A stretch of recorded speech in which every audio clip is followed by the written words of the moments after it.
Irmãos, a Deus toda a glória. Nós sabemos que todas as vezes em que o cristão ele é sacudido pelas incertezas, pelos embates da vida, pelas dificuldades, a primeira coisa que vem no coração é algum nível. Pode ser um nível muito alto, pode ser um nível baixo, pode ser um nível intermediário, mas algum nível de desconfiança de que aquilo vai terminar bem ou possa não terminar bem. Na verdade, todos nós, sejamos participantes da fé, atuantes ou não, já tivemos os nossos dias de incerteza, já tivemos os nossos dias que eu diria até incredulidade se aquilo que a gente está vivendo efetivamente será algo para a glória, será algo para o êxito, será algo para o sucesso. Muitas vezes nós passamos pela desconfiança. E a palavra de Deus, de Gênesis e Apocalipse, é uma promessa de fé.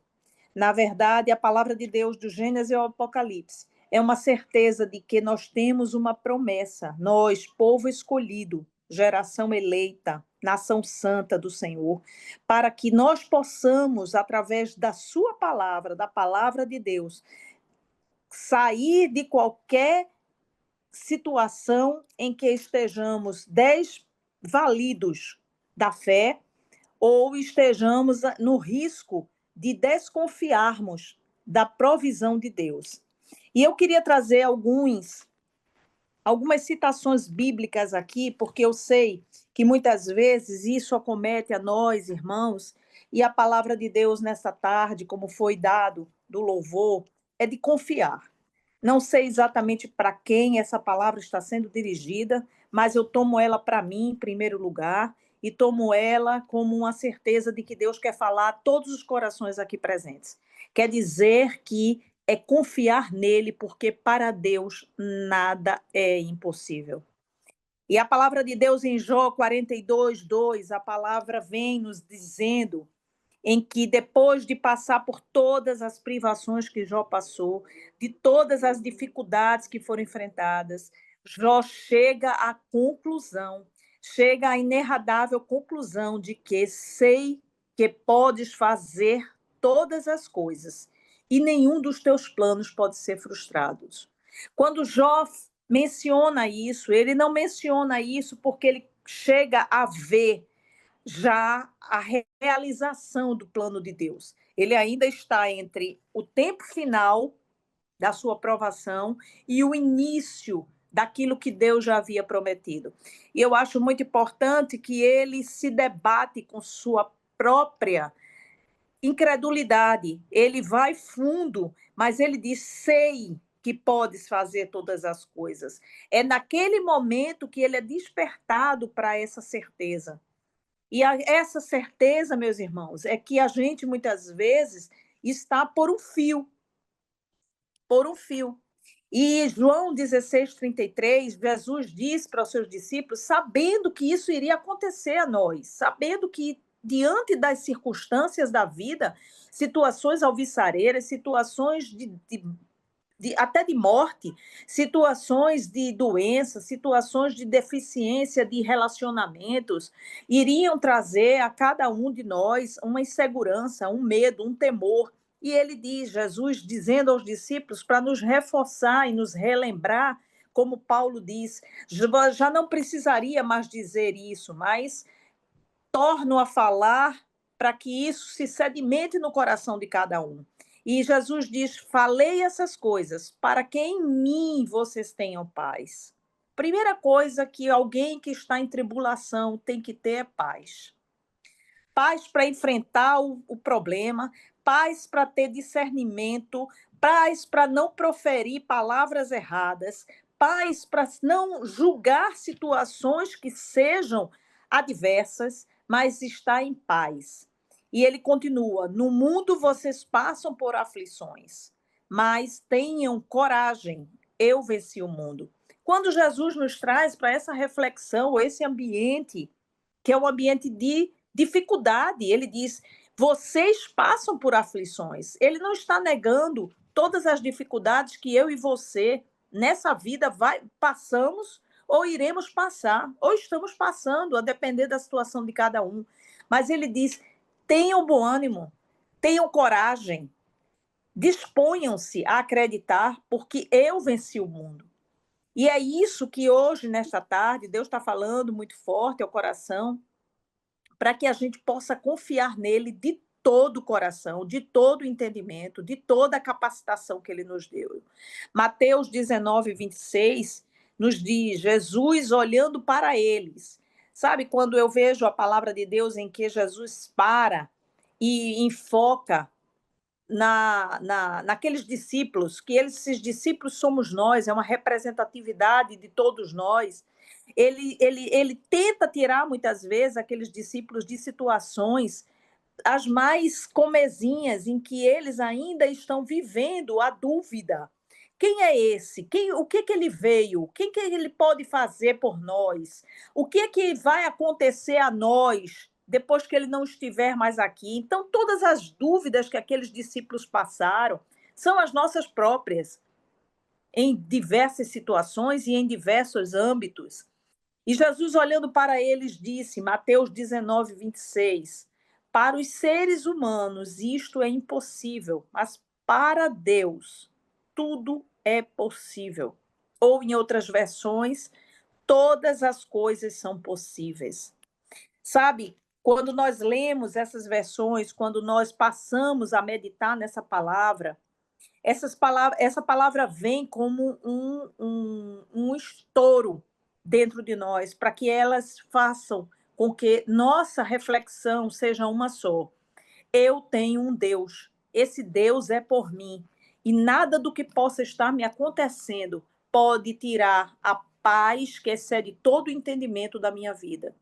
Então, irmãos, a todo tempo nós vamos passar por dificuldades, por aflições, por situações em que o inimigo vai tentar você, e aí a gente sabe que o inimigo ele não vem de uma forma como num filme de terror, ele vem sobre suas diversas formas, inclusive com parentes, com pessoas próximas, com funcionários, vem com pessoas que são ascendentes a nós, e a gente sabe que aquilo tudo, muitas vezes, é um teste da nossa capacidade de crer, de confiar em Deus, de depositar nele essa confiança e saber que nele e por ele vai estar sempre a nossa vida sendo regida, que a gente não tem nenhuma razão para se desesperar, porque ele é o condutor da nossa vida, ele é o autor da nossa fé. E Lucas 1:37 diz isso, porque para Deus nada é impossível. E quando foi que essa expressão em Lucas 1:37 foi dada? Foi exatamente no momento em que Maria é chamada pelo anjo e para avisar que ela engravidará. E Maria diz: isso é impossível. Como é que eu vou engravidar se nem relacionamento conjugal eu tenho? E a palavra de Deus é para Deus, porque para Deus nada é impossível. Da mesma maneira que Sara, naquele momento em que ela é avisada de que seria mãe, ela também entra em dúvida, ela entra em dificuldades de entendimento daquela realidade que está sendo posta para ela, e ela duvida. Ela duvida, como muitas vezes nós duvidamos também. Será que isso vai acontecer? Será que eu serei contemplado com essa situação? Será que Deus vai me dar essa graça? Será que a cura vai chegar? Será que essa situação será resolvida? E Gênesis 18:14, Sara diz, não é? Por acaso, aliás, o anjo diz para Sara: por acaso existe algo demasiadamente difícil para o Senhor? Será que aquilo que parecia ser algo impossível, porque tratava-se de uma mulher estéril já, e não só estéril, mas uma mulher já menopausada? Então, qual era a realidade ali física? Era de ausência total de facilidade ou de possibilidade de realizar aquilo que estava sendo anunciado pelo anjo. Gravidez ali seria impossível. E sabe, irmãos, às vezes a gente lê essa palavra e lê os contos bíblicos e parece como uma história, uma narrativa, sem ter efeito na nossa fé. E hoje, a palavra de Deus está nos trazendo para essa confiança em Deus, para confiar em Sua palavra, para crer que Ele vai fazer no tempo dele, mas vai fazer. Jeremias 32, 27 diz: acredite em Deus, Ele colocará. Jeremias 32, 27, desculpe. Eis que sou o Senhor, o Deus de todos os viventes. Acaso haveria coisa demasiadamente maravilhosa para mim? Pergunta a palavra de Deus para mim e para você nesta tarde.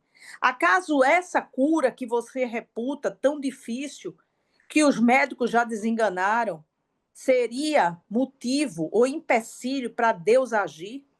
Seria óbice para Deus fazer o milagre e o testemunho dele público na sua vida, na vida da sua família, na vida dessa pessoa por quem você tem orado? Acredite em Deus, pois ele colocará as coisas em ordens para você, te libertará de todo o mal e colocará os seus pés em uma base firme. Creia nisso, meu irmão, minha irmã. Coloque isso como uma verdade na sua mente.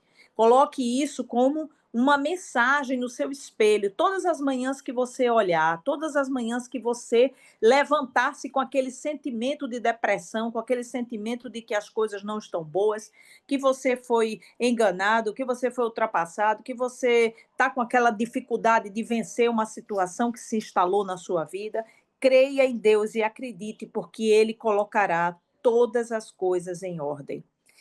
Provérbio 16, 3 diz: confia ao Senhor as tuas obras e teus pensamentos serão estabelecidos.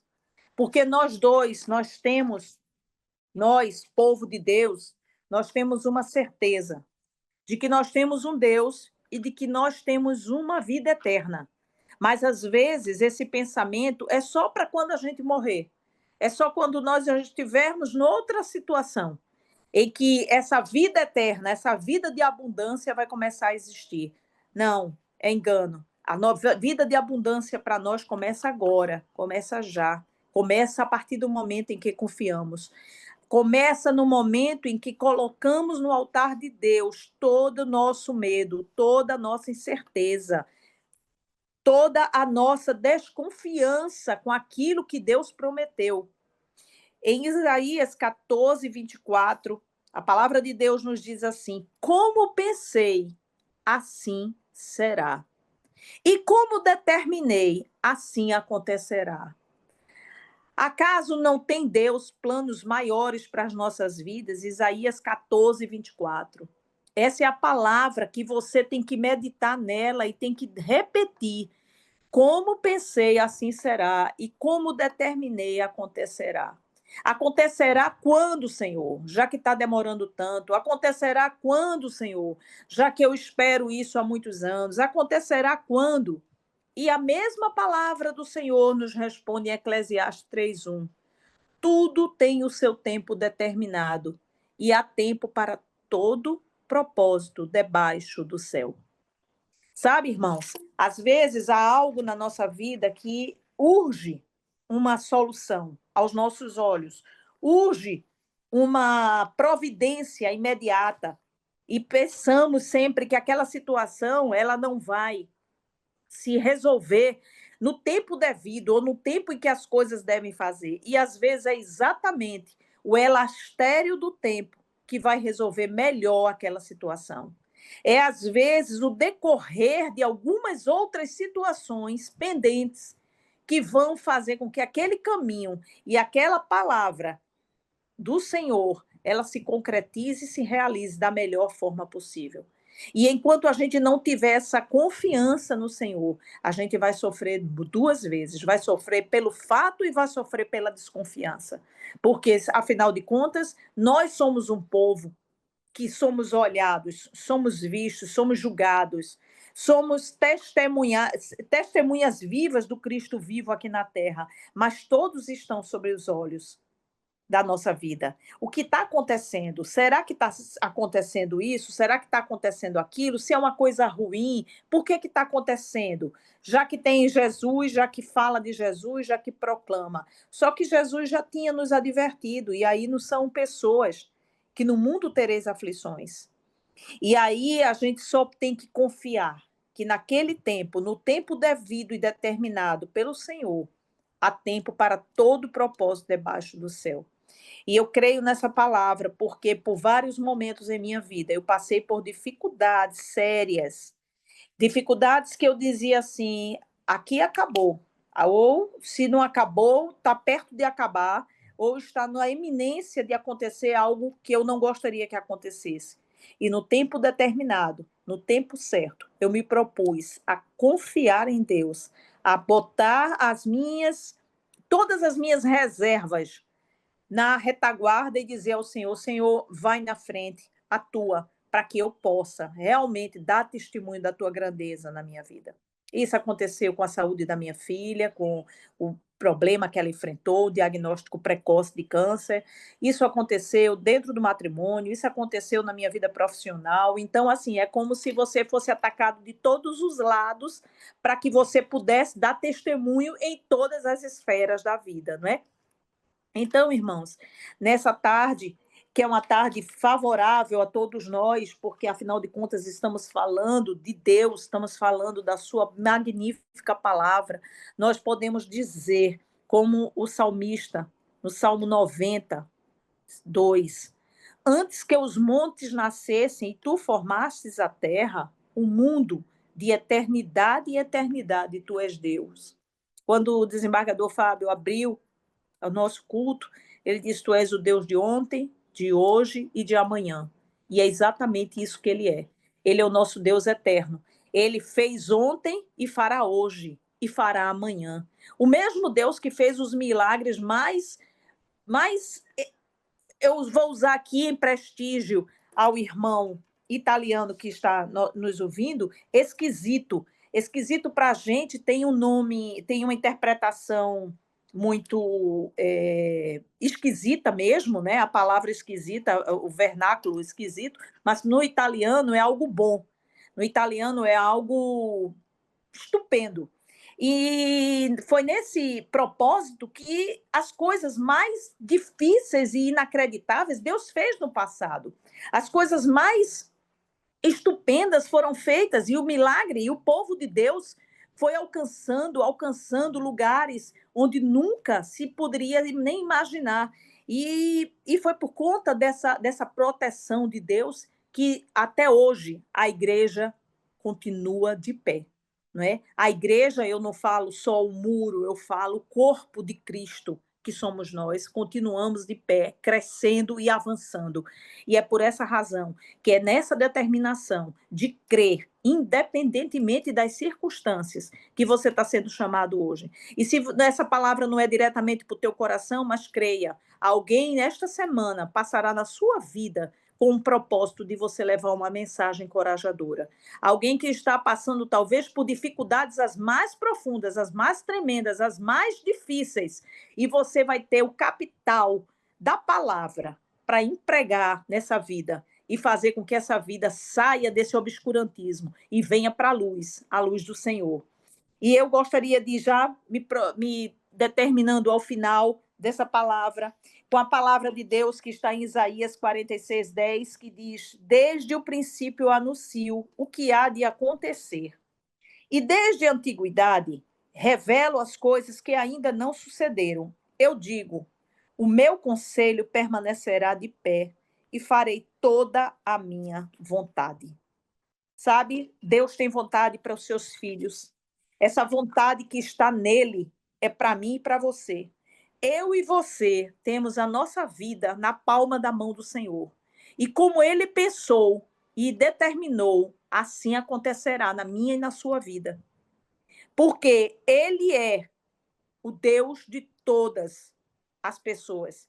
E ele sabe exatamente qual é a tua necessidade. E se aquilo que você anseia não chegar, pode ter certeza, porque não era para você, nem estava dentro do projeto de Deus. Mas se for, é como ele diz em Isaías: como pensei, assim será. Como ele pensa de mim e de você, assim acontecerá. E nenhum dos planos dele será frustrado. Isaías 40, 28, do 28 ou 31, eu gostaria de ler para os irmãos. Será que você não sabe, nem ouviu que o eterno Deus, o Senhor, o Criador dos confins da terra, nem se cansa, nem se fatiga? A sabedoria dele é insondável. Ele fortalece o cansado e multiplica as forças ao que não tem nenhum vigor. Os jovens se cansam e se fatigam, e os moços, de exaustos, caem. Mas os que esperam no Senhor renovam as suas forças, sobem com as asas, como águias, correm e não se cansam, caminham e não se fatigam. Sabe? Quem espera em Deus é sempre um alarde para as outras pessoas, porque as pessoas perguntam assim: como pode, diante de tal situação, ainda estar de pé? Como pode, aí, diante de tal situação, ainda fala do nome de Deus?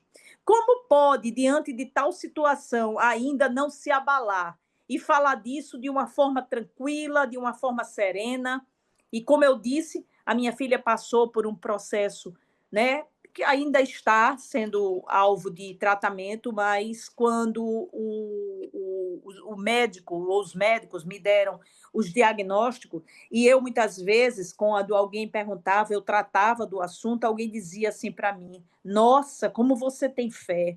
Eu acho que essas pessoas queriam que eu tivesse totalmente desabada, chorando, desesperada, para falar do que tinha acontecido à minha filha. E eu falava com uma forma muito parcimoniosa e sempre dizendo: Deus a curará.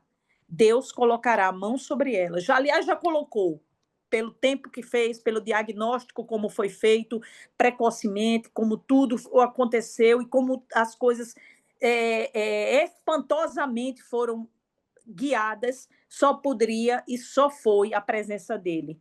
Então, eu queria encerrar, meus irmãos, dizendo, em forma de oração para o coração de cada um: creia no poder da promessa do Senhor na sua vida. Creia nesse poder.